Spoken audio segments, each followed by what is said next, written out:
Got Your Back Pod Stream is brought to you by JL Financial Solutions. If you're an Albertan looking to plan your financial future, you want someone you can trust. Together with Sun Life's estate and financial planning services, JL Financial Solutions will develop a plan you can be confident in to grow and protect your wealth. Give Jonathan Lambert and his team a call at 780-733-0910.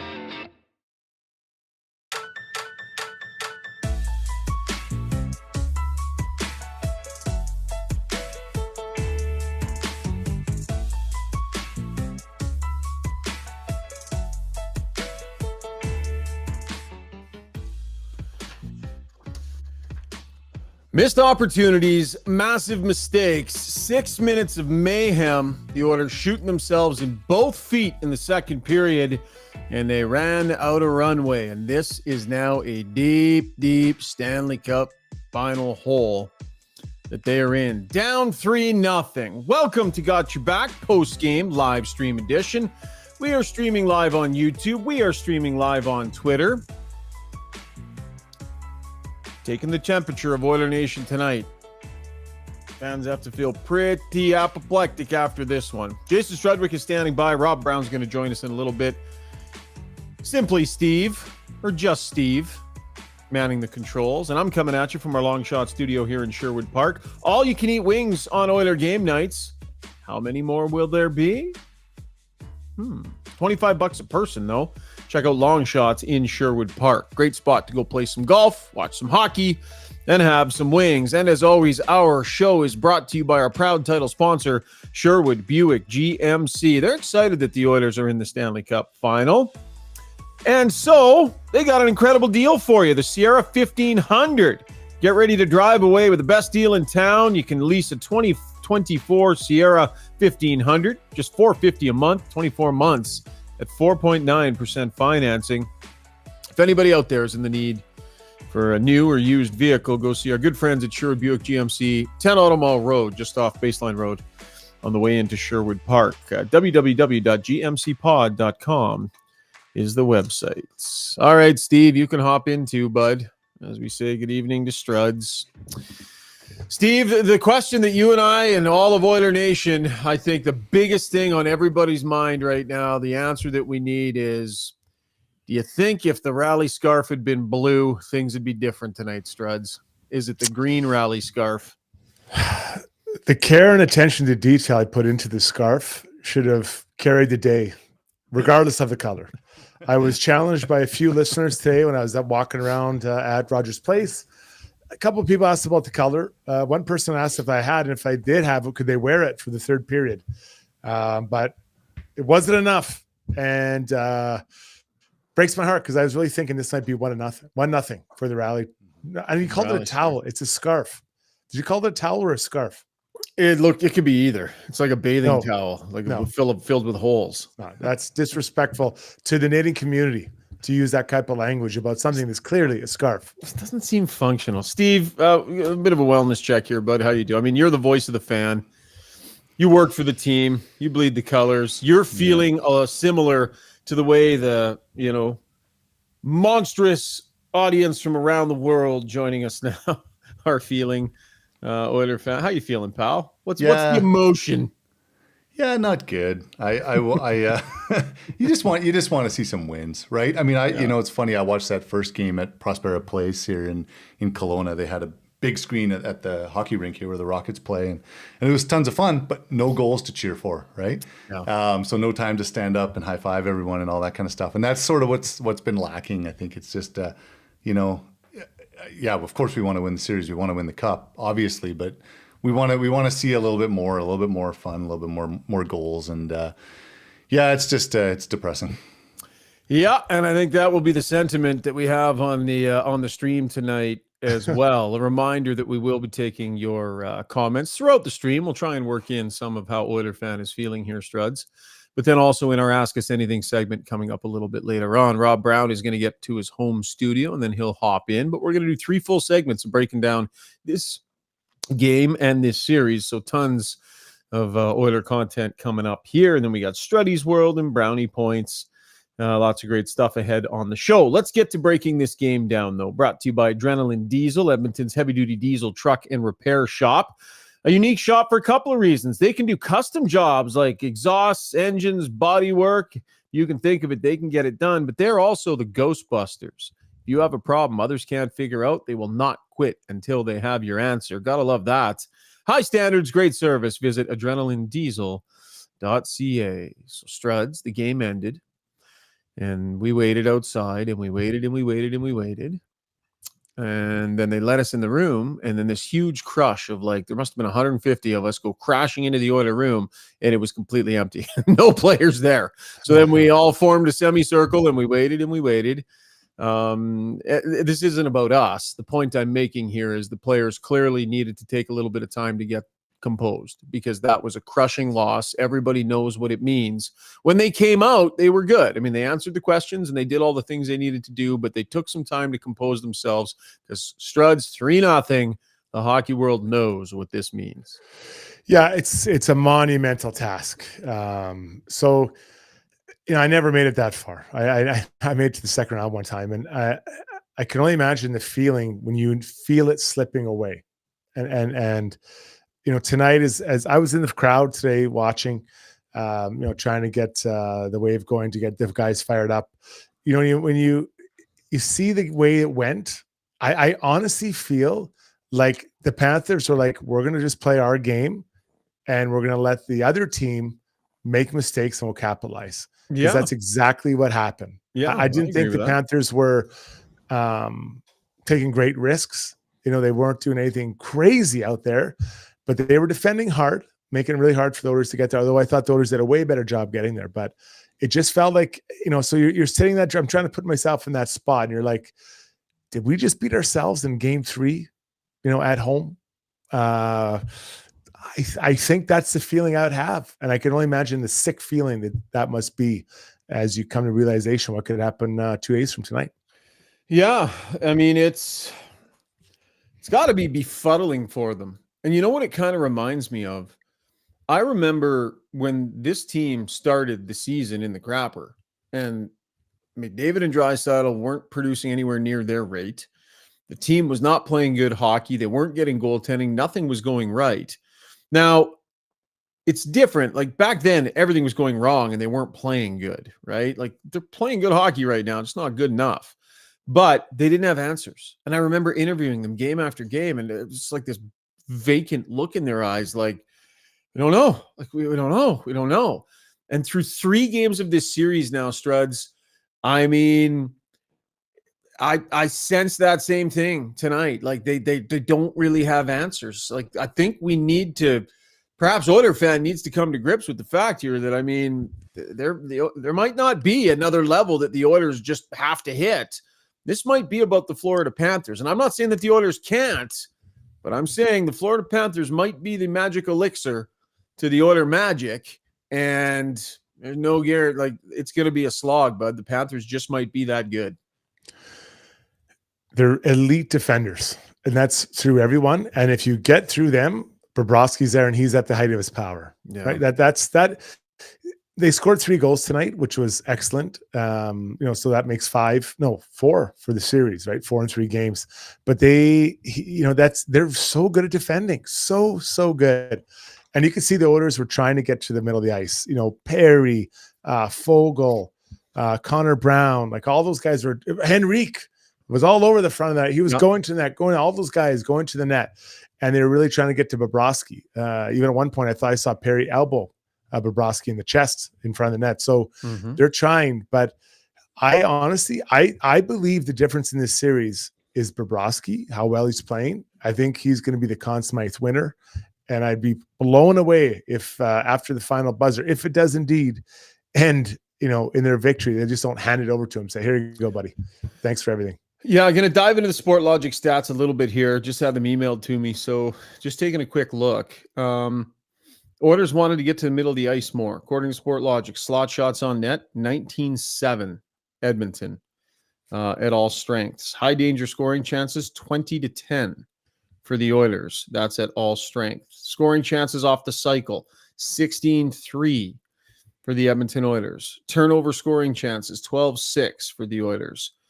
Just taking a look to see if there's anything else really poignant here. Puck battle win percentage was about 60-40 in favor of Florida. Scoring chances off the cycle at even strength, 13-3. Slot shots at even strength, 15-7.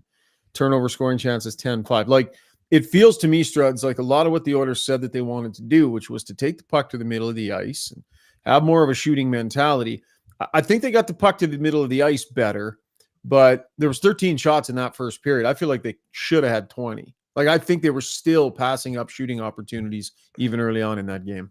Yeah, so I agree with you, but I think you could probably cut that in half because sometimes the shooting opportunities aren't there because I believe Florida's in the way. Mm-hmm. Like I'll talk specifically about the D-men. You know, I'm sitting there, shoot every time Bouchard gets on the point or Kulak or whatever. And it's hard, man. It's really hard to get it through because they have layered. And the guy in front of him might be past them, but the good D-man is he just looks at the shin pads of the guy in front of him or out of the corner of his eye, and he's looking past that guy. And is there another layer in front? So there's two layers you got to get it by at least. You know, when Kulak, whose goal was that? Where Kulak just got it and just wristed it right to the net.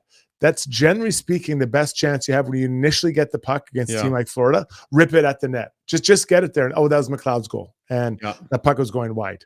So that tells you what they were doing with the in the way. We're going to break down all of the goals, the mistakes on the goals, because the Oilers' self-inflicted wounds tonight were many, massive, and they were a difference maker in this game. They absolutely ran out of runway to try and fix their own mistakes. And that's been a theme for this team at times this year. So we're going to get into those in a couple of minutes. First, Struds, we have to talk about Connor McDavid and Leon Draisaitl. So the power play has nothing in this series, right? Those are the guys. Neither of them has scored a goal in this series. Leon Draisaitl, he didn't have anything tonight, correct? Leon Draisaitl doesn't have a point in this series yet, Struds. I mean, that's mind-numbing to wrap your head around. Well, do Nuge or Hyman have a point? Let me pull their stuff real quick.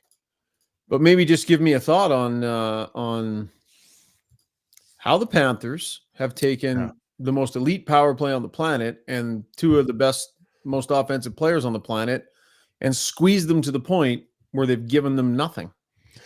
Yeah, they've neutered that power play, haven't they? I mean, we're talking about an all-time great power play here that's being shut down by the Panthers. It is, and it's the pressure they're putting on the Oilers, and they're not allowing the Oilers to kind of shrink the rink.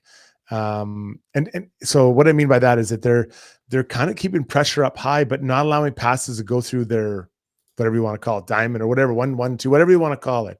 They're not zipping pucks through the middle like we've seen in the past. That's because how good their sticks are. Those details are so elite.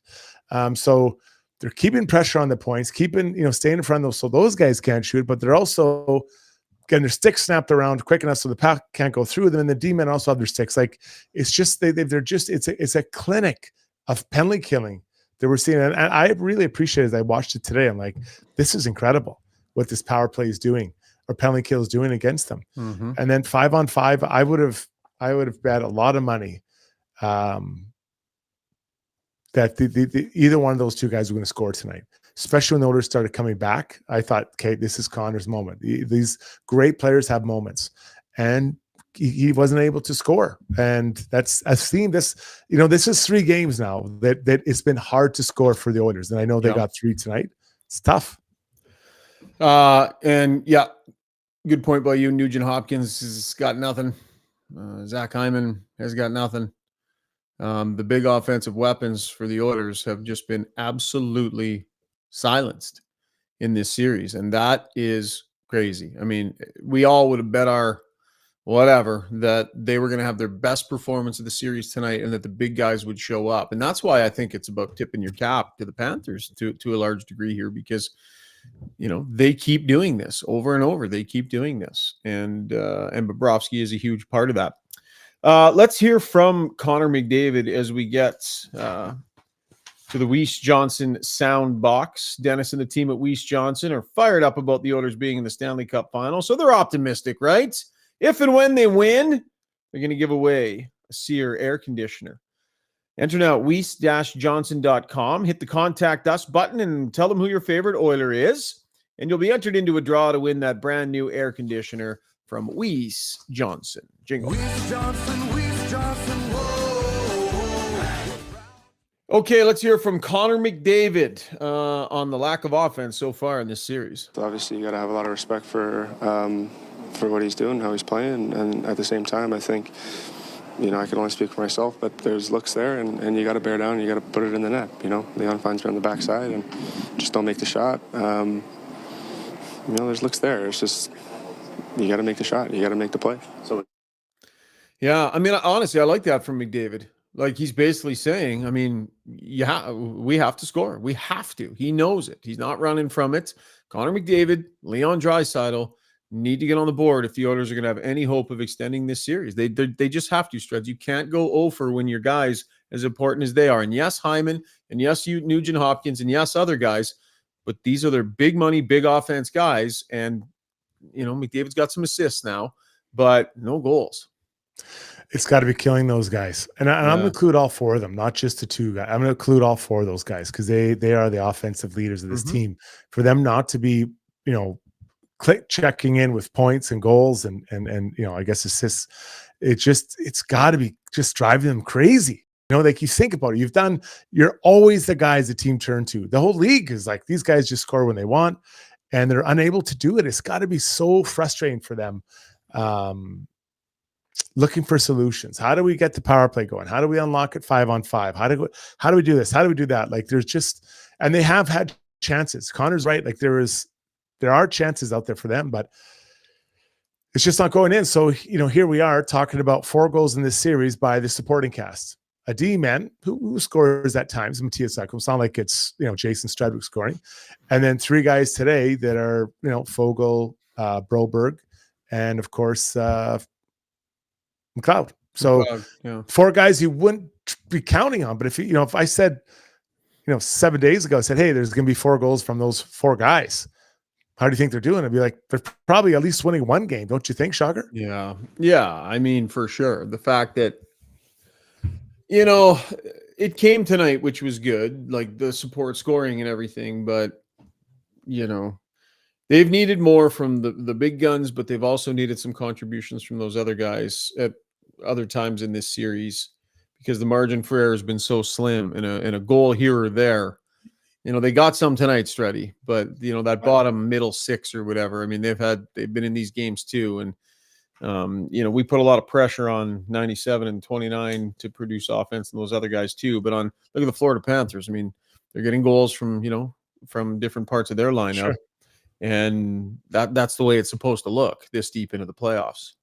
Who was the best line in your mind tonight for the Oilers?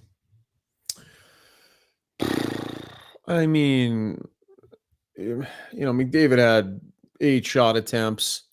I thought Janmark and his line had some pretty good looks and some good energy shifts. I don't know, man. Like, Connor looks the most dangerous out there, so it's hard not to say him. What do you think? I think it was Henrique's line. I think that, and that was the one line. 28-19, that one? That line didn't get shuffled, right? Yeah. I believe that they were, for the most part intact. Yeah. We saw a lot of different looks on the other 3 lines.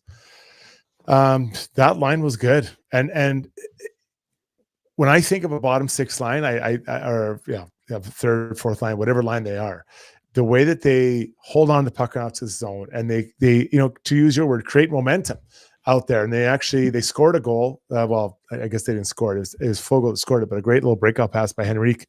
But like holding on to that puck and just being strong on it and retrieving pucks and grinding teams down. Like there's got to be that ability to cycle and move around in the offensive zone when you're being leaned on by a good team defensively.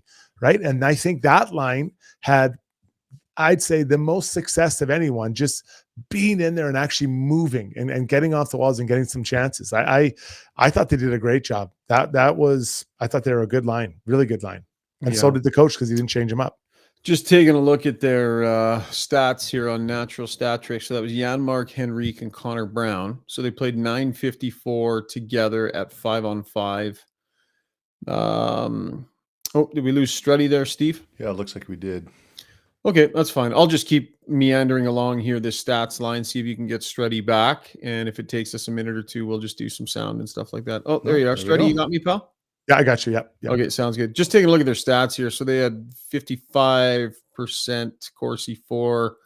What were the shots for and against? Well, they had 3 shots for, 4 against at even strength. But I do agree with you. Like I mean, at least the hard work and the digging and the requisite level of play was there from them. So yeah, I think that they didn't get changed around and they were decent. Okay, before we get to the mistakes, I do want to ask you specifically about Leon Draisaitl. Like, I think it would be accurate and fair to say that Connor McDavid is consistently, like, he looks like he's doing absolutely everything he can out there, and not burying. But the overall danger level in Leon Draisaitl's game seems to have come down quite a bit. He hasn't had many moments where he himself looks dangerous, Struds, or is it, hey, Brownie? Just asking about Leon Draisaitl, and you can chime in here too, Brownie. Struds, he just hasn't had a lot of individual moments where he looks dangerous. He just hasn't. Yeah, you're right. And I think I was watching him pretty closely tonight. I always say it all the time, but when he's not moving his feet, he's trying to make passes. It's a lot harder. I found when he's skating hard, like today, he had a couple of really nice puck recoveries in the offensive zone. He skated hard and got his stick out and held on to the puck, and then he's moving. But I find he's at times get a hard time getting off the wall, Brown. Like he's kind of, his back's on the wall, and I don't know what Florida's doing so well, but they're kind of just saying, okay, you want to have your back to us, no problem. Just stay there. And you're not going to let you spin off us or turn and fight. We're going to kind of take away those passing lanes, leave you on the wall. And I think that Leon's having a tough time just creating because of the way they're playing him in their end. Yeah, I agree. Leon normally is dominant and had been most of the playoffs, not creating the chances. 5-on-5 certainly, and with the power play being 0 for in the playoffs. He made a great play to Connor, that backdoor. Normally that's in the back of the net. And then you're thinking, oh, that's a great pass by Leon, and created a couple other chances. But I know that you talked about it last podcast, Struds, that when the power play doesn't score, it bleeds into the 5-on-5. And I really think it is, especially for Hyman and for Leon and for Nuge. Those three especially, it's bleeding into their 5-on-5 play. Hyman hasn't been real dangerous 5-on-5. Nugent Hopkins not creating a whole lot, and obviously Leon neither. So the Florida Panthers' best players have been very good and very productive. Barkov, Reinhart, Bennett, Verhaeghe, and obviously Bobrovsky. The Oilers' best players, they haven't played poorly, but they haven't been productive. And this is a team that's top heavy. The Oilers are. They're built for their best players are the ones that create almost all of their offense. And when they dry up, when things don't go their way, you see what happens. They got 3 depth goals tonight in a hockey game and lost. So yeah, so going back to Leon has not been nearly as effective as we normally see Leon. Yeah, for sure. Brownie, Struds and I talked about the power play briefly, but obviously you would be the authority among the 3 of us on that particular topic. So I'll give you the opportunity to weigh. In our next segment, we're going to get more to the mistakes and the Oilers shoot themselves in the foot. So we'll break those down in our next segment. But Brownie, give us a thought on the Oilers' approach to their power play tonight. Well, I thought they started with a shot first mentality. They went back to Bouchard a number of times for his one-timer. They got looks. I mean, Connor talked about it. We're getting looks. We're just not executing. He talked about himself. That pass backdoor to Connor from Leon, Bobrovsky read it, and he was ready for it. But that's one that normally we see when that puck's going there. We're sitting, Shogger, you and I are upstairs in the press box, so we watch plays develop, so we know what's going to happen before they do. And I'm thinking, okay, he's waiting, he's got time. Here it comes, goal, and it doesn't go in the back of the net. They are getting looks, but when you play an aggressive penalty kill and they are very aggressive, you're not getting as many looks. And so normally we see the Oilers with 5 or 6 grade A's on their power play. Now they're getting 1 or 2. So if they don't capitalize on their 1 or 2, all of a sudden you have an 0 for night. And that's what we're seeing too many times so far in this series. Yeah. For in this series, man. Unreal. Who would have had that one on the old bingo card? That's been a massive turn. And you know what? There's some chatter here on the stream, guys. Like, Bobrovsky's been massive, but the Florida Panthers Struds commitment to playing a certain way. And remember, this is an organization that punted a coach after the team had a year where they were the highest scoring team around. Yeah. And then they brought in a guy that decided it needed to be a different style, more defensive style. And here they are in the Stanley Cup final against a crushing offensive weapon in the Edmonton Oilers. And their system is absolutely stymieing them, Struds, their commitment to it. Yeah, and that's a great question. I just want to go back quickly to the power play, and just to give my thoughts. So I think in the past, what Brownie, was it Vancouver? I think I talked about that they've gone cold, right? And you and I had a debate about whether they're gone cold or not. And I'm not going to rehash that situation. I think the case here, I don't think the power play has gone cold.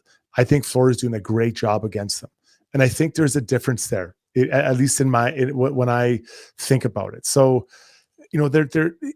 we've seen when the Oilers are really rolling, they have multiple chances, power play, right? And chance backdoor, chance back, and they're going.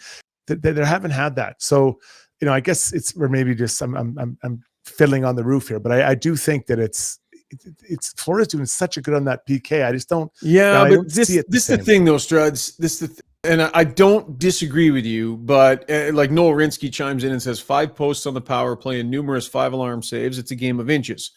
I think you can say that on any given night. So if Florida's power play or penalty kill is great on a given night, then hey, tip of the cap to them. They've done a great job. We're 3 games into a series where the Oilers had the pre-scout before the series, the scout after the first game, what happened, the scout after the second game, what happened.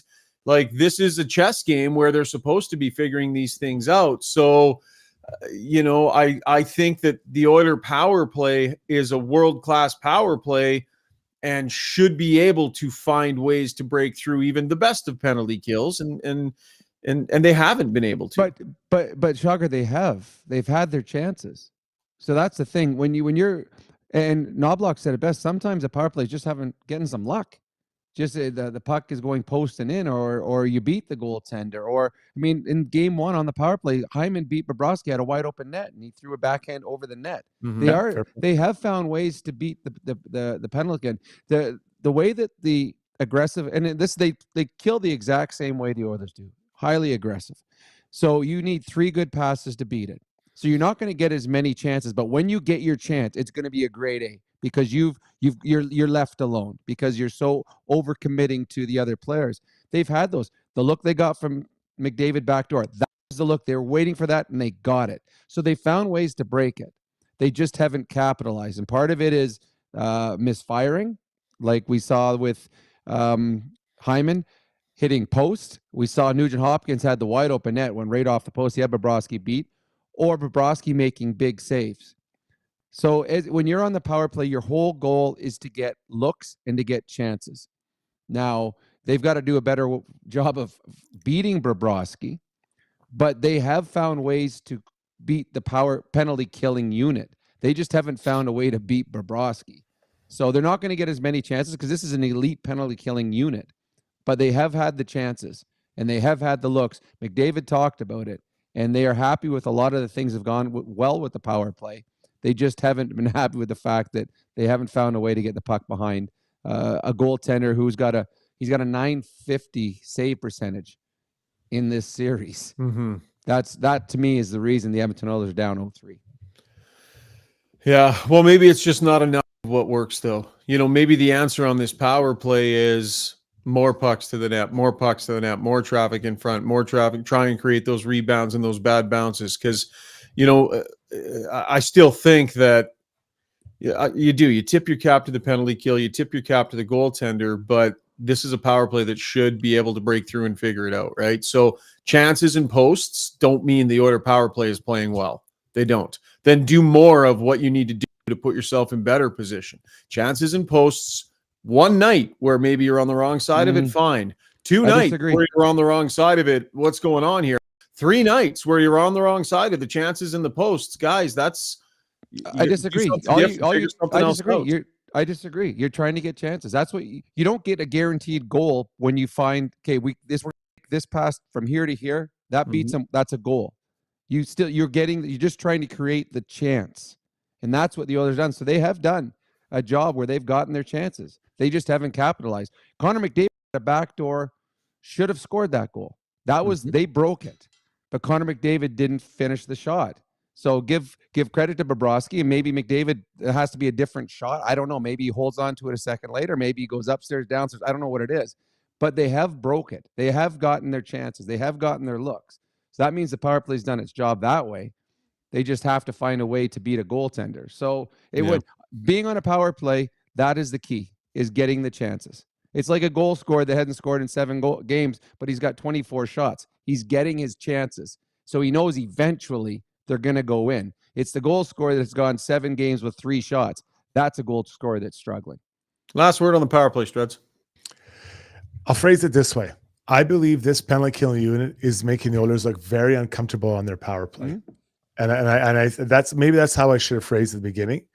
I've never seen them this uncomfortable, and the pressure they're feeling. And how often do we see, Connor bring the puck up nearly on the blue line, Bouchard way back on the blue line? When they're working well, they shrink it down.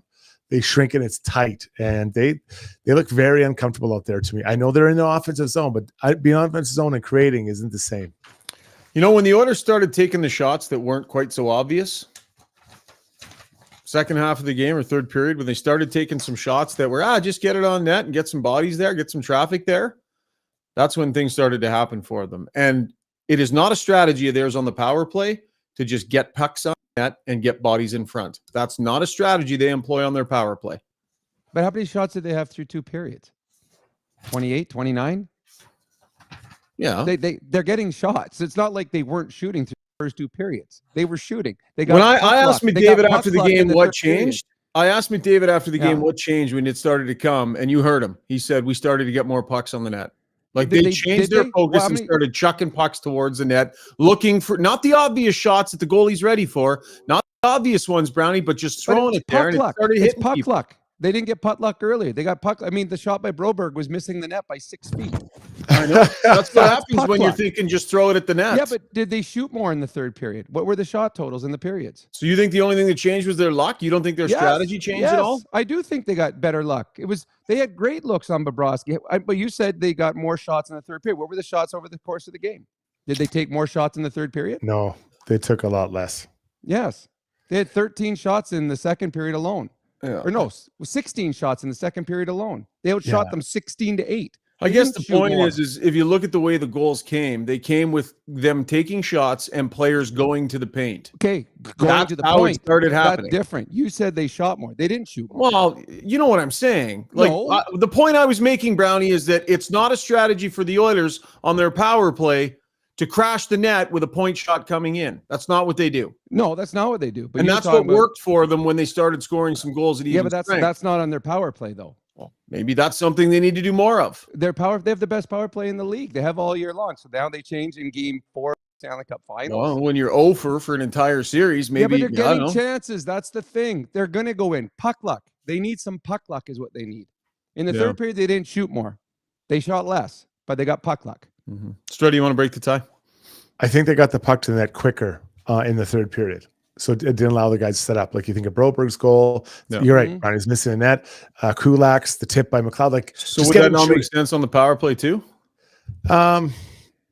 I mean, I think I'm going to give Florida love in this. I think they're doing a great job killing the penalty. I don't think they're getting as many chances as they're used to. They kill like the Oilers do. That's two great penalty killing. It is. It's tough. Let's get to the Relentless Player of the Night, brought to you by UCAN Youth Services. If you're looking to hire entry-level staff for your company, UCAN Youth Services trains youth in pre-employment skills to help get them ready, willing, and able to join your team. Check out www.ucan.ca for more information. Struddy, who do we got tonight, my friend?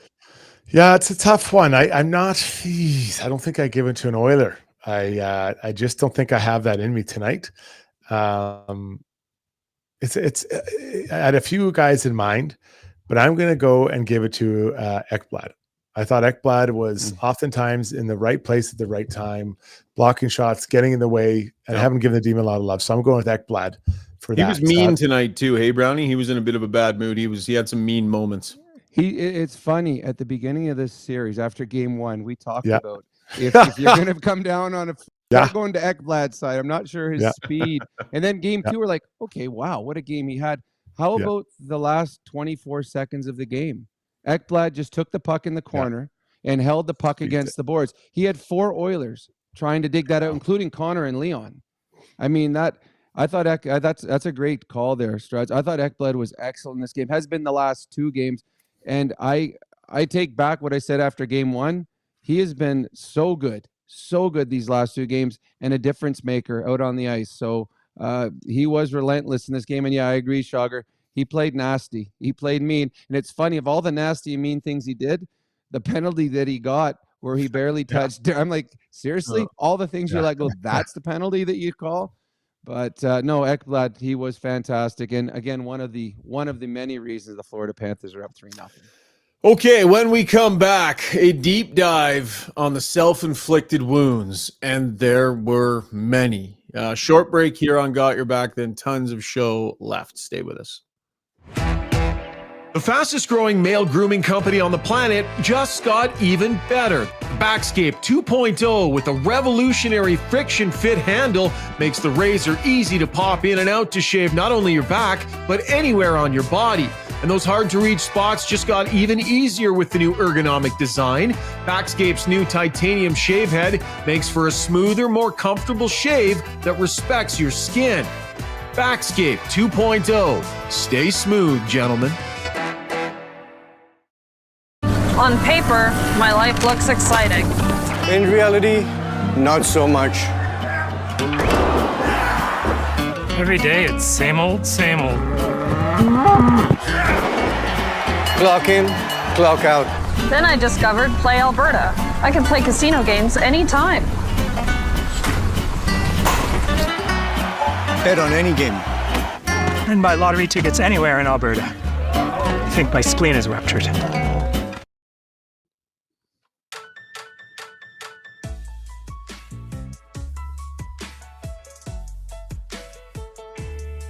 People weighing in on that little scrap that Brownie and I just got into. Bob's your uncle says, Brownie, puck luck is an excuse. This is why we need to discuss systems more. There was lots in favor of you, though, Brownie. People think, here's a good one. JP Foyle says, Brownie is the GOAT of sports analysis. So I'm going to say that would be a vote for you.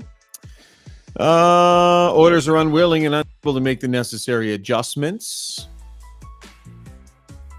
I'd say on the whole here on the stream, Brown, you're going to take the W based on our live stream. Yeah, Noel Rinsky saying Brownie is owning Rishaug currently. Who asked you, Steve? Oh, sorry. I thought we were looking for more. So no, I didn't see that one. I would have read that one had I seen it. I've scrolled a long ways and I can't find any in favor of you, buddy. Otherwise, I'd read them. By the way, I'm changing. Go ahead, Brownie. No, did you guys go before the game to watch the concert at all? No. Oh my God, it was so good outdoors. Was it Our Lady Peace? They did it was fantastic. I was hoping you'd ask Rob what the band name was. Yeah, no, last night it was my Lady Piece. I wasn't sharing it. Now Struds told me it was ours, but the passes they gave us get us in the back door and we get to go in there. It was really cool. I just wanted to try it out to make sure I can go in and see Shania on Saturday. Yeah, Shania Twain. Okay, let's get to takeaways brought to you by Martin Motorsports. The playoffs will soon be over. Sorry, they wrote this for us. According to Martin Motorsports, the playoffs will soon be over and summer will be here. Get ready for all your summer adventures with Martin Motorsports.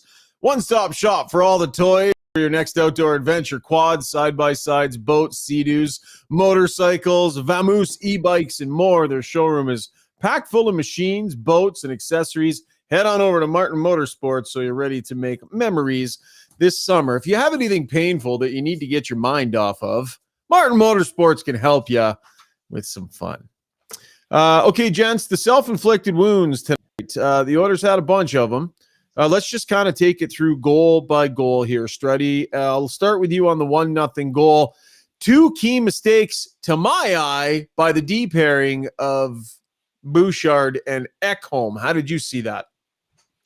Well, it starts on the offensive zone blue line. Just, you love the patience that Bouchard shows. A little bit too much patience in this situation. And that starts the breakdown. And quite frankly, after that, I think whatever happens is almost a moot point, because that is, you're the last guy with the puck there. That's got to be a sure-handed play, guys. Yeah. Steve-O, do we have Struddy's mic, or is he like, is he Struddy, it seems like your audio input changed at some point there. Give us a mic check there, Struds. Check. 1 2 1 2. Better? Oh, no. Yeah. What? Sort of. Did you turn your mic off? Hello? Can you guys hear me? Oh, yeah, there he is. We got you now, buddy. Yeah, you got me. Hello. Yeah. You're just quiet.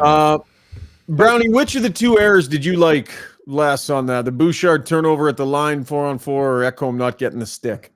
Well, to me, there was 3 too. I mean, Bouchard also got beat off the boards, and Barkov pushed him back. Now, Barkov's great, but Bouchard got pushed back by Barkov, which allows Barkov now more time to make a play. Now, this one, I'm not sure on where McDavid was, because McDavid, he pursued back. Should have shoulder checked, eh? He should have shoulder checked, because when Ekholm came back to play the front of the net, now at Forsling, which would have been McDavid's player, was wide open. And when Forsling gets the puck, if McDavid's there, he doesn't have time to think and take his time to make the perfect play. But he had all the time in the world, and he's a very good hockey player. So that just makes it a much easier play for him to make. On the Reinhart one, you want Ekholm to take the stick away, but good goal scores. And I would consider Reinhart a great goal scorer, because he scored 57 this year. You find your way to get your stick in the play. Yeah. So I know that you want him to Ekholm to completely take the stick, get rid of it. But as a goal scorer, you're like, okay, I'm going to wait till the right moment. Now I'm going to put my stick here. Yeah. Forsling made a great shot. So it's the thing that gets me about the Ekholm one is that his stick was in the right place. He had position on him, and his stick was underneath the arm. He just had it a little too high. Had he just had it down a little bit, like Brownie, he was in good position to take that stick away. It's not like Reinhart even got body position on him. No, well, and you think about it, the Oilers had Bouchard back. They had numbers because they had McDavid back. They had Ekholm. But when you play great teams, the details have got to be so good. So good. Yeah. And on that one, there was 3 details. Ekholm didn't take the stick away. Bouchard, first of all, lost the puck and then gets beat off the boards, and McDavid was too far away from his man. And all of a sudden, you're chasing a hockey game. So, and those are your 3 best players. And when they took the coincidental penalties, when it was going 4-on-4, I'm thinking there's a good chance the Oilers are going to score here, and then goes the opposite direction. So yeah, it was 3 mistakes that added up to a goal for the Florida Panthers. Moving ahead to the 2-1 goal. This was a Stuart Skinner misplay behind the net. Were there supplementary mistakes on that one, Struds, for you? Was it, player obviously gets beat to the puck in the corner. I'm not sure how you felt about that. Yeah, well, as a team, man, you're going out to the corner and you're waiting for the goalie to play it to you, and Skinner just mishandles it. And so, yeah, after I usually look at like a primary mistake or the primary issue of it. I go back to Bouchard, and you've got control on the blue line. You've got to handle that situation, right? That's your job. That's what you're there for. Same with Skinner. I'm fanning out as a demon. I want that puck. It doesn't come to him, and now like you're trying to play catch up, right? Tarasenko beats back to the front of the net, and he's got an open tap. And so, it's unfortunate for Skinner. I don't think it was that complicated to break that one down. Yeah. No, I think that's all on Skinner. You can't blame a defenseman. A defenseman, that's a play a goalie has to make. And when the goalie makes it, you've got to be in the right position to take the pass. I haven't seen enough replays. Did it bounce on him? Did it hit snow, or did he just muff it? I didn't see a bounce. It looked like he kind of had it, then it just kind of snuck away from him. He reached out again, and now he's reaching, and then you're spread out so far. There's nowhere for it to go, right? Yeah, Like you nailed it, Struddy. Once he got reaching, for whatever reason, it popped out of the comfort zone, and then he was reaching, and then it was game over from there. Darnell Nurse is the obvious one. Tough play, right around his own net. Tough play. Was there another mistake that led to it that is anywhere in the hemisphere of being as bad, Struds, or like what Goal else three. was there? Yeah. Yeah, well, he kind of gets the puck in a tough spot. He gets behind the net on his backhand. His partner passed to him. There's a player pressure him from behind. So, where is he supposed to go? Well, he can rim it one way or the other. Feeling that much pressure, coming up the middle and throwing it on your backhand is probably not the strongest of plays he could have chosen there. I would have liked to see him to stay on the wall, Brownie, in that situation. Well, and then he also had the fact that I think it was Derek Ryan did kind of a flyby in front of him. So it kind of takes away any speed. So we can't just jump and beat the guy from behind the net because Ryan had to slow down for Ryan. The part that I didn't like was it was a soft pass in his own zone. And as a player, you don't make a soft pass, especially against the Florida Panther team. One, soft passes are the easiest ones to knock down. Two, a soft pass takes forever to get to the other player.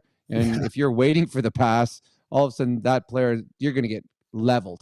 So it was a soft play that, the players in the National Hockey League are too good at knocking pucks out of the air. So the best play, if he would have just taken one step and then just flipped it as high as he can up through center ice, that probably would have been the safest play of all. He probably made, if there was 9 choices, he made probably the 9th best choice on that one, and it came back on. The thing that sucked about all these is when it was 1-1, the Oilers had about 8 straight minutes where they were the better team. I agree. All over the Florida Panthers. Yeah. And the Florida Panthers come down and do a little rim, and all of a sudden it's 2-1, 3-1, and we're about to go to 4-1. This was a game that the Oilers were playing very well in, and all of a sudden they're looking at the scoreboard and it's 4-1. 4-1 goal. That ended up being a 2-on-1. Brownie, I'll let you start on this one. How did that 2-on-1 develop? Ekholm got caught pinching. He just stayed in too long. The Florida Panthers are coming out with speed. Now, the 3 Oiler forwards, you're down 2. So now you're starting to press a little bit more as a forward. So they got caught with 3 guys down low, and it happens. But if that happens as a defenseman, you got to start backing up. And Ekholm didn't. And this is 2 of the last 3 games are back-to-back games where Ekholm's been beat on a 2-on-1 with speed through the neutral zone. Bouchard, I think on the 2-on-1 part of it, so Ekholm gets beat, that's on him. When it turns into a 2-on-1, if I'm the guy with the puck, I want the defender to come at me. And Bouchard did, because that gives me, now I don't have to hit a tape to tape. I just have to make a pass into an area. And that's what he did. Put it in an area. Barkov walks in on a breakaway. That's their best player. He has all the time in the world. And he scores. But to me, it was the Ekholm mistake at the blue line. And I think Bouchard made a mistake attacking the passer, because that turned it into, instead of a 2-on-1, that turned it into a breakaway. Struds? Yeah, no, there's nothing I can add. I mean, the pinch is just, you just got to count the numbers, right? And then, unfortunately, I get it. You're trying to get going and get it all back. And it's interesting that proved to be the game-winning goal. Mm-hmm. Something that was preventable in that moment. But the intention is like, we're going to get one more back here before the period ends. It's not like the Panthers aren't making any mistakes. They're making some, but Bobrovsky's cleaning up the most of them. Like, he really is cleaning up most of the mistakes. But we're not seeing a lot of odd man rushes that the Oilers are getting. We're not seeing a lot of huge mistakes that are creating, if anything, they're kind of split second chances for the Oilers. Like we saw Ryan McLeod with a chance to tie it late, but not a lot of nice long looks and 2-on-1s and great chances where they got much time to think about things, Brownie. Well, yeah, if you think the first 40 minutes of this series, the Florida Panthers played loose, and the Oilers had breakaways, they had odd man breaks, tons of grade A scoring chances, and Bobrovsky was incredible. Then the third period of game 1, the Florida Panthers started to tighten up, and they're starting to play Florida Panther hockey. And from the third period on, tonight's breakaway by Fogle, and I think the partial breakaway by McDavid are the only 2 big mistakes they've made that allowed the Oilers to come with big numbers. And tonight, everything that the Oilers have done has been contested. It's even the breakaway McDavid had, it was contested. He had Tkachuk's stick between his legs, smacking at the stick. So the Florida Panthers, Bobrovsky has been great, but the Florida Panthers, they play a stingy defense. They play a bend but don't break type of defense. You're going to get looks, but when you're getting your look, we're going to be whacking you. We're going to be grabbing you. We're going to have a guy in the lane. You're not going to have time and space to make the right play, and they've been very effective at it. Okay, let's get to our DeBoer's Golf Shop and Fitting Center YouTube poll, aiming to help you play better golf with fitting, instruction, after-sales support, golf merchandise, and clothing, celebrating 25 years. 53 99th Street. Great, welcoming, friendly staff, and tons of stock. Great selection. Highly recommend DeBoer's. Steve, what did we put up there for a poll tonight, buddy? Some predictions? Okay, yeah. So predictions for the series. So we just said, so how does this series end? We said comeback, Oilers in 7, sweep, Panthers in 4, Panthers in 5, or the partial comeback, Panthers in 6 or 7. Okay, sounds good. We'll get the results of that coming up in our final segment of the show. Okay, when we come back, we're going to talk a little bit more. We're going to break down this game a little bit more in our Take a Lap segment. Then we'll get brownie points and Struddy's World as well. So we still have lots to come. So stick with us here on Got Your Back, presented by Sherwood Buick GMC. Long Shots Golf is the destination for both golf enthusiasts and sports fans. Top-of-the-line TrackMan simulators provide a highly entertaining and accurate golf experience, while a full-service sports bar loaded with big screens and scratch kitchen make it a truly unique destination. They have locations in Sherwood Park and Edmonton. Experience the best indoor golf and sports bar in town. Visit longshots.ca. That's longshots with a Z.ca. The Brindley family has made it their mission to create the best tasting flavored rums on the planet, and they've knocked it out of the park with their Shipwreck rums. Brewed off the small Caribbean island of St. Kitts, their spiced rum is aged 4 years in bourbon barrels and infused with natural vanilla. Their Shipwreck vanilla is blended with natural Madagascar vanilla, giving it incredible smoothness. One sip and you'll agree, it truly is a vacation in a bottle. Available at your local liquor retailer. Please enjoy responsibly.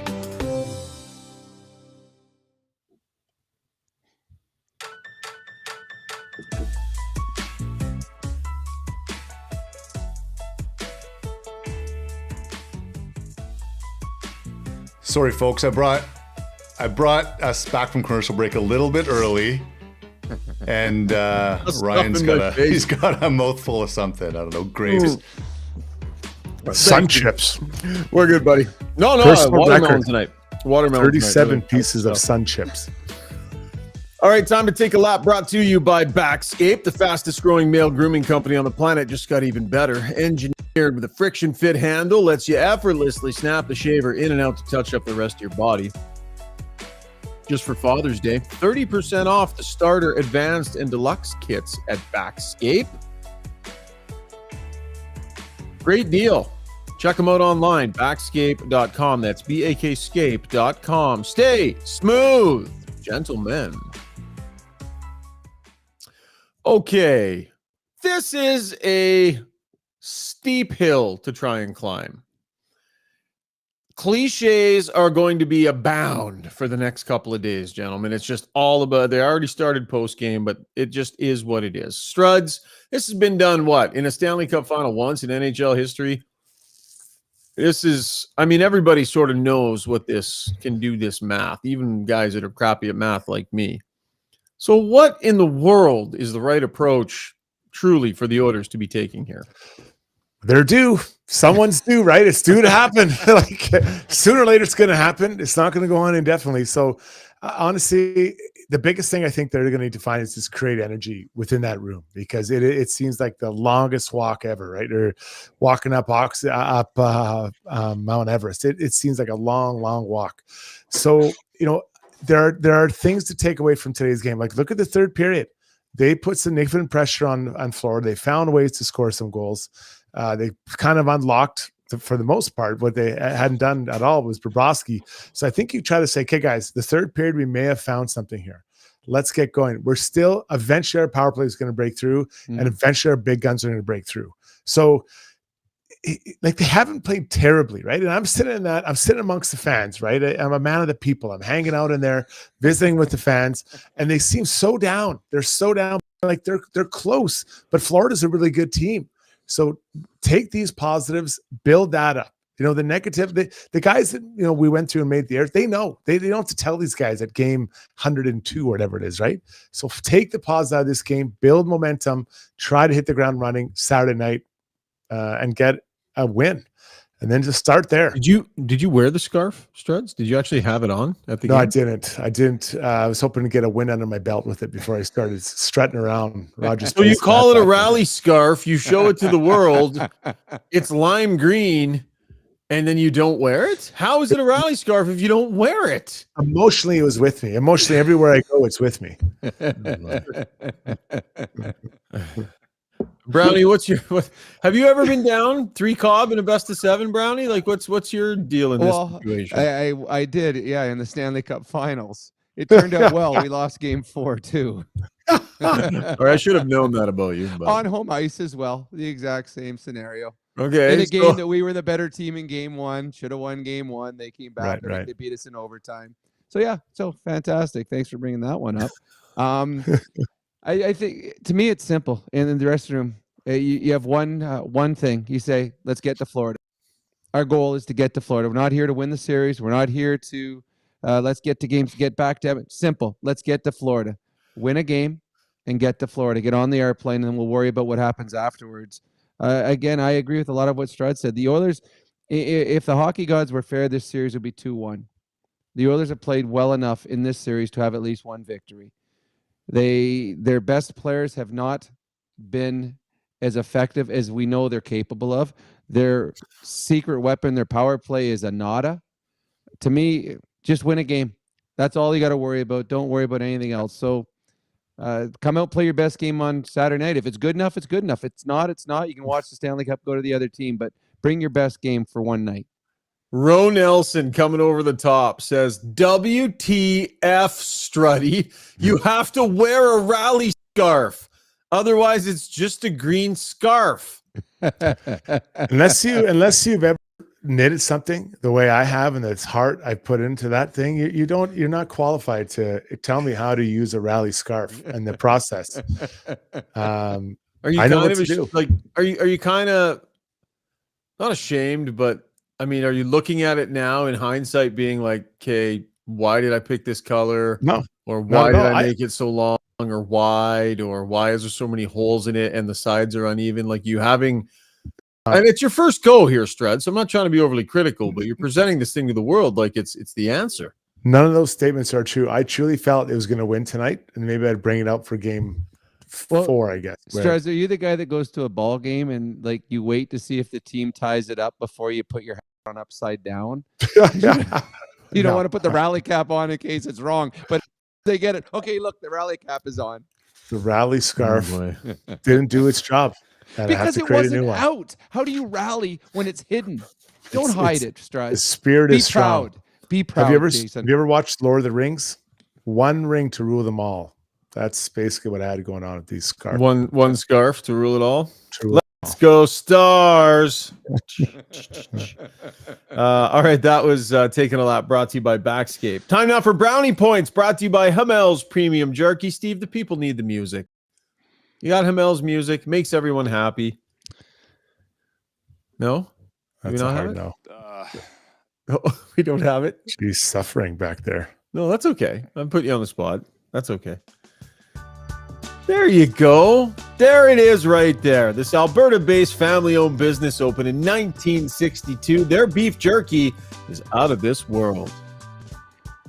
Sweet and spicy is amazing. They got 14 flavors for you to pick from and a great deal. Remainder of the playoffs, however long that might be, $99 for 3 pounds of jerky with free shipping. So get your jerky while it lasts. It might only be another day or two. $99 for 3 pounds of jerky. Fast shipping anywhere in Alberta. Mention Got Your Back sent you. We would appreciate that. Okay, Brownie. Award some points. Take some points away. Whatever you please. Oh, I'm going to give some points to Philip Broberg. He gets 86 Brownie points. You start to think of where this Oiler team would be on the back end if Broberg wasn't here. I mean, if you're pulling guys in and out of the lineup, Broberg's name's not even mentioned right now. He's played very well, thrown into a situation in big games, and I think he's been excellent. And tonight scores a big goal at a big moment. I give him 30 Brownie points to the depth players. They took a beating. Chris Knobloch even called out in his availability yesterday. They need more from their depth players of their team. Today, McLeod, Fogle, Broberg all score. And I thought the Hendrick line with Brown and Janmark was fantastic in this hockey game. The depth players played well in this game. They scored 3 goals. This was not on the depth players tonight's loss. Don't usually like giving out Brownie points to the opposition, but I got 100 for Bobrovsky. He's given up 4 goals in 3 games. If you want to look at one reason why the Edmonton Oilers are 0-3 in this series, they're playing against a 2-time Vezina Trophy winner, and he has been fantastic in this series. I got 71 Brownie points for Ryan McLeod. He has taken a beating on this podcast because he doesn't like hanging out in the blue paint. Well, tonight he went to the blue paint. He stood in front of the net, and he deflected the puck in the net, and then hung out in the blue paint late in the hockey game. And almost, I honestly, I can't believe that didn't go in. He had a great chance. He could have been a 2-goal hero in this one, but I'm still giving some love to Ryan McLeod. And finally, this one was added late. I'm taking away some Brownie points from my good friend Jason Strudwick. Don't dare. Don't do I'm it. taking away 50 Brownie points for Jason for taking his lime green rally scarf, putting it in his glove compartment, leaving it there when the Oilers need a rally more than any time they've ever had, and going into the rink ashamed of his lime green rally cap or whatever, rally scarf. It's the most Strudwick thing ever. Hey, everyone, it's a rally scarf. And then just leave it at home for the game. Don't blame me. I knew what I had going on here, and it's the quality of production. Hey, by the way, before we let you go, speaking of what you had going on, pal, you care to explain what happened to you on On-Ride show last night, what the rest of your night looked like? I mean, you told us last night, buddy, that you were in a full flop sweat. Buddy, so at the time I didn't know what was going on. I was sitting in the same spot, and I just started sweating, and it was like I couldn't stop it. And look, Steve's got it. Look at that neck sweat. I know. I was sweating. And so, but then I was like, then I did the pod with us, and I was like, yeah, I wonder what's going on. Face. And then guys, I was dying. So then what happened is I spent the night struggling. I was sick. I don't know if I think I maybe had food poisoning or the flu or something. I was not at comfortable sleep last night. But I played through it.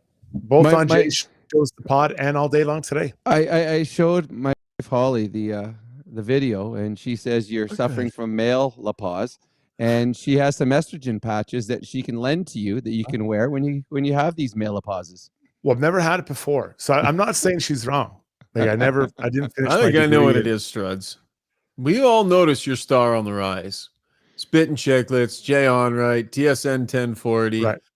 Well, it's the Stanley Cup final. The pressure is ratcheted up. Some guys rise to the moment. Sure. Some guys get flop sweats on TV. Well, I was sweating. But I was sick last night. I mean, it was. I'll tell you what else was sweating. My toilet all night long. Oh boy! All right. Hey, all right. That was hold on. Brownie points. I got a really good Struds world. You might want to stick around, Brownie. It's pretty good. Oh, really? Right? And I don't normally say that. It's not related to hockey, but it's related to the game. I think you might want to stick around. I'd like to stay, please. You'd like to stay? I'd like to stay. All right. Well, Steve, we got one more break, right? Yep. Yeah, you know what though? Let's save the break. Let's do Struddy's World right now, and then we'll let Brownie go. We'll take a quick break, and then we got lots of great action on the stream tonight. We really appreciate it. Ask if anything is coming up. So fire in your questions. And Simply Steve. By the way, I'm changing it. Your nickname.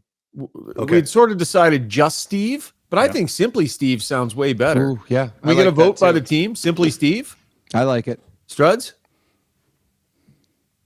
Struds is struggling with this one. Yeah. No, I don't love it. I'm not be honest. I think it's got to be more than that. But well, for now, it's good enough till he earns Simply one. Steve? Till he earns one, yeah. All right. We'll do that instead of just Steve. Okay. Time now for Struddy's World, brought to you by DLR Vinyl Products, locations in Calgary and in Edmonton. If you're a contracting business or a contractor, let DLR help you add vinyl fence to your product line. They have reliable, unmatched service, high quality, North American made products. Visit dlrvinylproducts.ca. That's my brother's company. Big brother Rick, little brother Rob. I've got lots of it in my backyard that they help me put in. So thanks, guys. We love our maintenance-free backyard. Struddy, what do we got tonight, buddy? I think this will lighten the mood a little bit. About 5 years ago, I revealed a issue I have, quite significant issue actually, health-wise, more mental than health. And I thought, I talked about it on Gregor's show, and we used to about 5 years ago, and I thought I cured it. Now, people would chirp me and stuff when I go into to use the washroom at Rogers Place, but I thought I cured it until tonight. After the second period, I waited to go to the bathroom. I waited for it to clear it out, and I went to one end of the club level. And I went in, there's only about six, seven guys, but it's a smaller bathroom. So I go in there and I'm ready. Like the motor's ready to go. Everything's ready to happen. And I'm just about to, let the flood release. There's this guy. He literally puts his chin on my shoulder. And he's like, what? Hey man, Strudwick, how you doing? I'm like, how am I doing? Right now, I'm trying to just, make this thing happen. And I shrunk up like it turned -40 in there, guys. Not a chance. There was not a chance I was getting anything out. So he's like, so I have to go through the whole pretend, like I'm actually peeing, give it the little shake. I flushed the toilet. No, you didn't. You pretend peed? I washed my hand. And I swear to God, with you? The guy's chin was on he was on my shoulder. The chin was on my shoulder. So now I'm flustered. I'm like, what the hell? He's like, hey man, it's great seeing you. I'm like, yeah, good seeing you, buddy. You just blocked me from doing this. So my wife's laying outside. So I walk out and we're walking up to the seat. I'm like, I got to go to the bathroom. She's like, I thought you just did. I'm like, so I have to explain to her that I have stage fright. They shouldn't even know I have stage fright. So now I go to another bathroom, a second bathroom within like 5 minutes. And I look around, I look for the urinals further away. And I go in there and I was able to coax the little devil out of its cage, because it's so cold. Actually, the guy had his chin on my back and I peed. But I thought I cured. I haven't cured it. And I couldn't believe what kind of a guy. I swear to God, guys, his whiskers touched the back of my sweater when I was trying to pee. Outrageous. Didn't get a name. Northern Farm Girl is chiming in. Northern Farm Girl, the sweet, innocent one that always brings the positive energy. Her comment is shrunk. Oh my. From Northern Farm Girl. Well, you know what happens when you get that? Anyone else ever suffered from that ailment? But it just like, is it ready to go? And all of a sudden someone's touching. I don't need you touching me. Like, his breast is mint. There's been times there's been times where you want to pee and it doesn't come out right away. As you get older, we suffer that. I don't remember it shrinking though. I mean, it just kind of hangs there and you're hoping something comes out, but I'm not sure. Oh, damn, he's gone. There you go. Maybe a better way to explain is, I'll phrase it as retreating. It retreated. Steve keeps trying to wrap the segment. He keeps trying to play the music and wrap up the segment. You're getting played off stage, Struds. Well, he doesn't suffer from the same ailment I do. You and little Struds are getting played off the stage. Oh, buddy. So what's the ailment here? You can't go pee if there's other people in the room? Like, what's the criteria for you? No, I just need some space. I don't want you up on me and whispering in my, like, I swear to God, I don't need that. Like, I need a little space. Yeah, but how often does this happen? Like you said, this is an ailment. Like, is there a lot of other men putting their heads on your shoulder while you pee? It's been about 5 years since I've suffered. I suffered tonight in silence, but no more. No more, my friend. Struds, what would happen if just before you approach the urinal, just stay with me here. Yeah. If you just turned around and said, listen, I've got a bit of a thing. I'm just going to need my space. And then approach the urinal and do your thing. Well, that would probably help. I mean, let's be honest. But I didn't. I wasn't able to do that. I don't want to have a confrontation. Especially, I'm already locked in. Like I was already, in the zone, hands in place. But then the this fake is happening.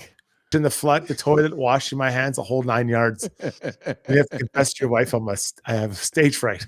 What was the line from Seinfeld? Eric Hallmund says, like a scared turtle going back into its shell. It retreated. Seinfeld. It retreated. You know what, Thank guys? you. It was worth staying up, Jason. Thank you very Yeah. much. Totally I'm worth gonna it. go giggle upstairs in bed right now. That's unreal. I think my son might be watching the live stream out in the living room, and it's delayed like 40 seconds because I heard him burst out laughing like 40 seconds after you said the shrunk thing. Just a quick note. I don't like using the toilet because if I can't pee, then I can't recreate that noise. So I have to use a urinal, right? What? Because I can't fake What? it in a toilet. You can't fake it into a toilet. Only a urinal. I'd have to go with a mouthful of water.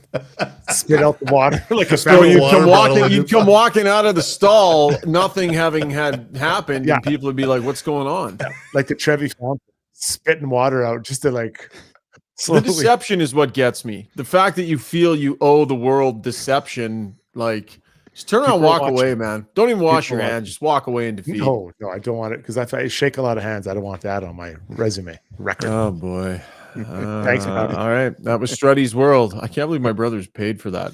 Brought to you by DLR Vinyl Products. Brownie, thanks, buddy. We will talk to you after game 4, my friend. And then after game 5. Okay. And then after game 6. Okay. Oh yeah, love it. You know what? I picked the Oilers in 7. So far, the Panthers have done their job. I just need the Oilers to do their job now. That's an optimistic approach to that call. All right. Hey, Thank you. Good night, Brownie, gentlemen. stop Yes. by his house and grab that rally scarf and wear the damn thing. I'll wear it proudly. Okay, there it is. Struds, will you let Brownie wear the rally scarf to the next game? Bring it tomorrow to the golf. I'll I'll see wear it what I can golfing. do. It's not quite finished. I'm not sure it'll be ready. It's 9 feet long. How much longer do you need to make it? What time's our tea time again? I forget. Don't squirt it. Play the music. Let's get out of this. Okay. Play the music. Yeah. See you, Brownie. Good night. Ask Us Anything is coming up next. Struds got to go take a quick bathroom break. We'll be back in 10 minutes. Okay, heroes, are you trying to tough it out through a sports or life injury right now? Trying to prove your mettle by grinding through, gritting your teeth? Well, Redefined Health is here to say it's time to come on in. At Redefined Health, they'll high-five you for your toughness and then get to work on helping you fix the problem. Helping athletes and heroes find better balance, performance, and injury prevention. Visit redefinedhealth.com. For over 60 years, Belvedere Golf and Country Club has been delivering a high-quality golf experience to Edmonton and area. This beautiful private club, located on Highway 21 just south of Sherwood Park, occupies 160 acres and presents a challenging yet adventurous 18-hole design. A beautiful clubhouse, fully stocked pro shop, and warm, friendly staff truly make it feel like you belong to something unique and special. Visit www.belvederegcc.com. Spring is here, and if you're thinking of buying a new home during the housing market hot period, contacting a mortgage broker should be your first step. Maria Gallus with Maximo Mortgages can guide you with a stress-free experience. With access to dozens of different lenders, Maria's simplistic approach and expert advice will have you ready to put an offer in on your dream home. Take the stress out of your mortgage journey. Contact Maria Gallus at mortgagesbymaria.ca. That's mortgagesbymaria.ca.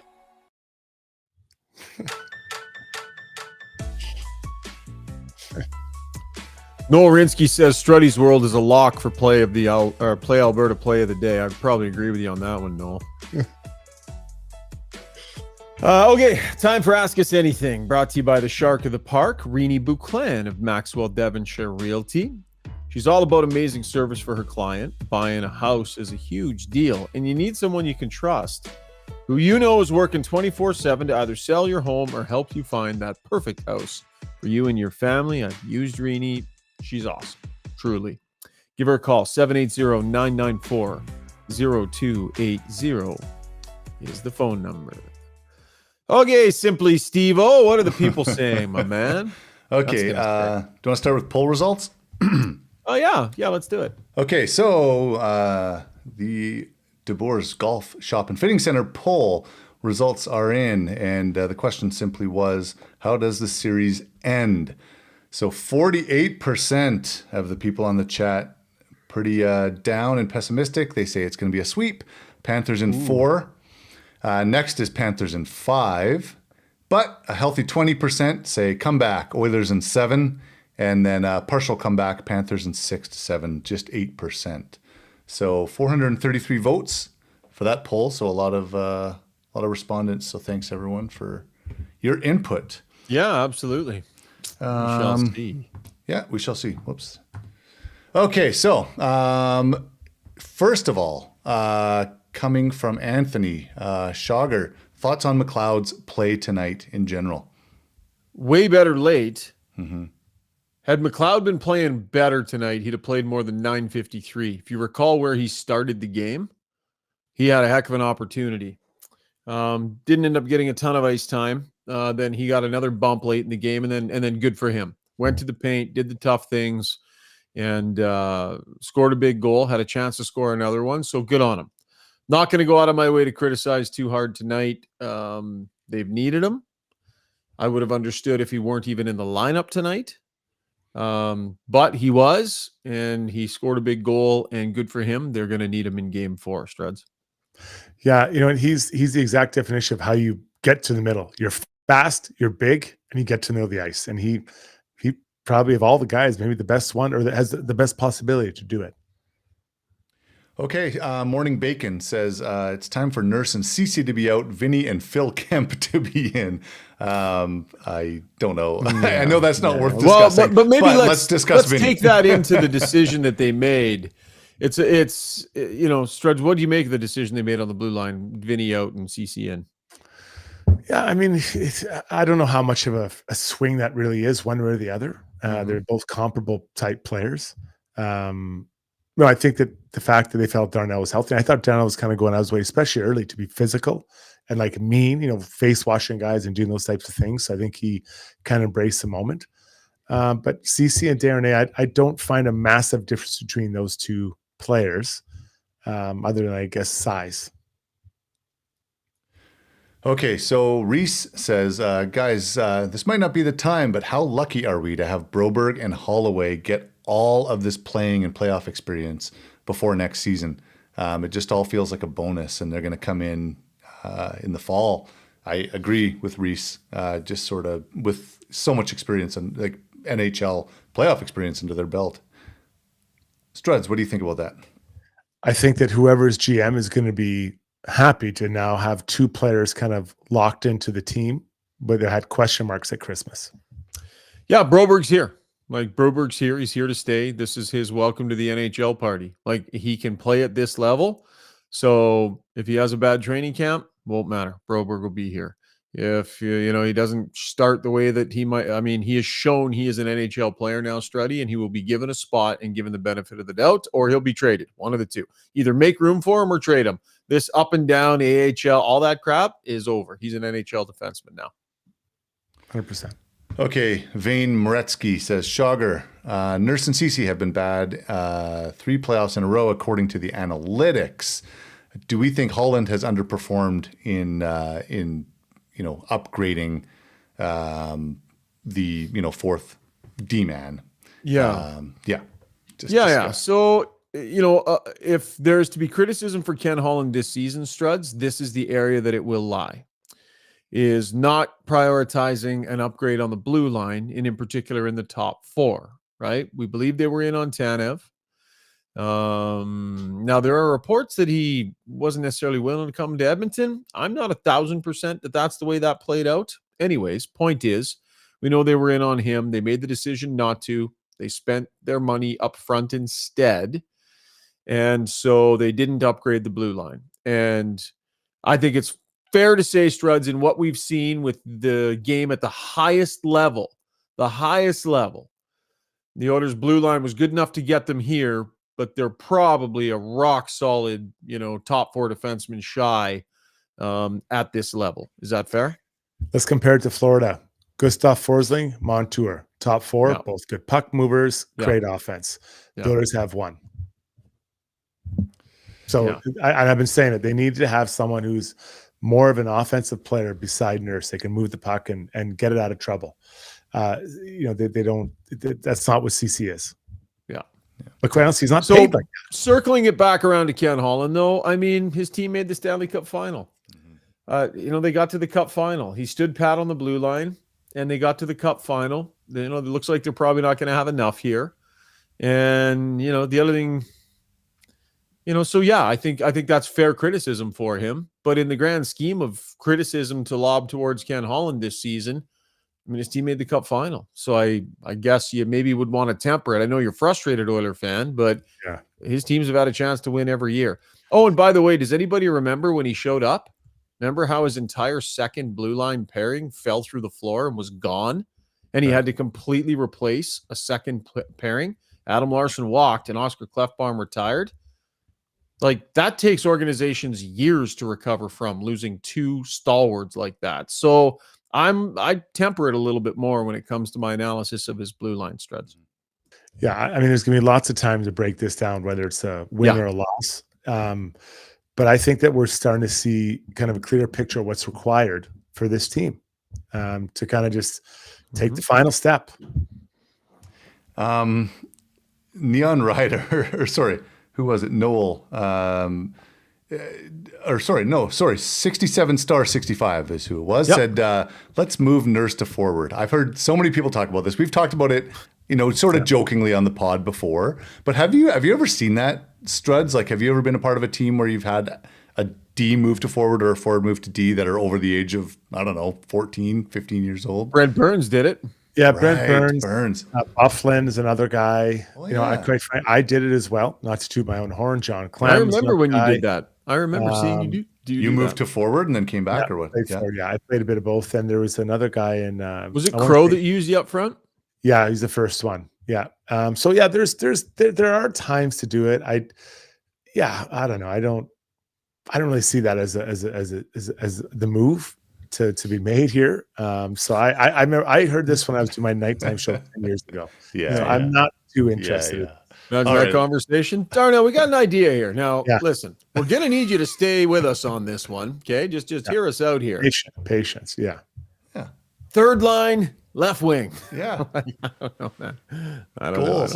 It'd have to be desperate times for them to have to try that out and see if it works. Couple more, Steve. We are late into the night here. Okay, a couple fun ones. So Marku says that Pisani said on Gregor's show that he can no longer watch other teams hoist the cup. He has to turn the TV off. Have either of you ever experienced anything like that where you just can't watch another team celebrate? It's too painful. When I played, I didn't like it. Now I don't care. Like, it has nothing to do with this. I have no influence in the outcome at all. So So no, I don't care now. Yeah. For those guys that were so close as to a game 7, that's going to sting for a long time. So don't necessarily. Sure. Can't blame Fernando for that one. Steve, wrap it up, buddy. Okay. Lastly, Chief Andy asks, Struddy, would you ever consider a Etsy store for selling scarves one day when all this media stuff, is it? What's Etsy?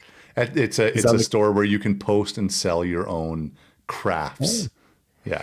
Well, I mean, maybe a farmer's market table, right? Have those things laying out there. Buddy, how long would it take you to fill a table with scarves? I feel like that's like a 5-year project. Yeah, but I just have one. I would have the rally scarf. Start with that. That's a good idea. Struddy's rally scarves. That's not a bad idea, actually. That was Ask Us Anything, brought to you by the Shark of the Park, Rini Bouclan. As we wrap it up, let's get to our play of the day, courtesy our friends at Play Alberta, where they're boosting your odds, enhancing your parlays on all playoff games. Every bet on any game enters you into a draw to win season seats for the 24-25 hockey season, or 5 pairs of seats to 5 separate Oiler games for next season. Use the promo code GYB50 when you deposit at playalberta.ca. You'll also receive a $50 free sports bet. Terms and conditions apply. And as always, please play responsibly. Struddy, I'm going to let you call your own number if you want to. I think you were worthy of it, buddy. But someone beat me to it. Paul Maurice, they were introducing everybody, and they booed Paul Maurice. He puts his hand up and says, "Thank you." Yeah. To the crowd, and they were booing. That was pretty funny. I loved it. It was so good. I was like, I've always liked him. That was a great one. So I'm going with Paul Maurice thanking the crowd for the boost. Yeah, he had a good comment today too, and the media was grilling him about screwing up their travel and being late. Maurice was like, sort of laughed at us like, y'all making way too big a deal of this. He goes, like, it was 2 hours. The only thing that happened is we got great chefs. Coaches all gained 7 or 8 pounds because we had like 6 meals. That's about the extent of it, right? He's a gem up there on that podium. All right, great job, Struddy. Steve, great job by you as well. Simply Steve. Thanks, pal. No problem. Thanks, boys. This was therapeutic. Yeah, so to all of you out there on the stream listening in podcast form, we know we got at least one more post-game pod to do. Will there be 2, 3, 4? I don't know. But we'll be here for you, whatever happens on Saturday night. Whatever the result, we'll be here to break it down with calm composure. And Struddy will keep it light when you need it. You certainly know that. Yeah, thanks, everyone. This was great. Great numbers on the stream. Appreciate your downloads and your subscriptions. And try and have an okay Friday. It's just hockey. And we'll talk Saturday night. See ya.